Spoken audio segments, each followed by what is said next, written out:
ಇಷ್ಟು ಬೇಗ ಬೆಳಗ್ಗೆ ಆಟ. ಅಮ್ಮ ಹೀಗೆದ್ಯಾ? ಕಾಫಿ ಮಾಡ್ಕೊಡ್ಲೇನೆ?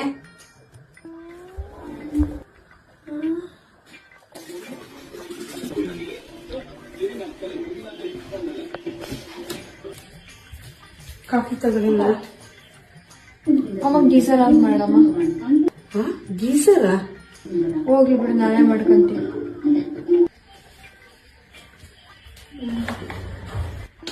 ಎಲ್ಗಾದ್ರೂ ಹೋಗ್ತಾ ಇದೀಯಾ? ಎಲ್ಲಿಗೆ ಹೋಗ್ತಾರಮ್ಮ? ಕಾಲೇಜಿಗೆ.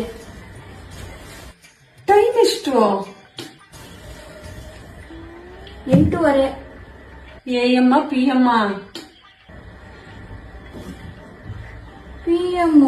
ಅಯ್ಯೋ ದೇವ, ಮುಂಚೆ ಹೇಳ್ಬೇಕು ತಾನೆ. ನಡಿ ನಡಿ ಮಲ್ಕ, ನಡಿ ಸಾಕ್ ಮಲ್ಕ.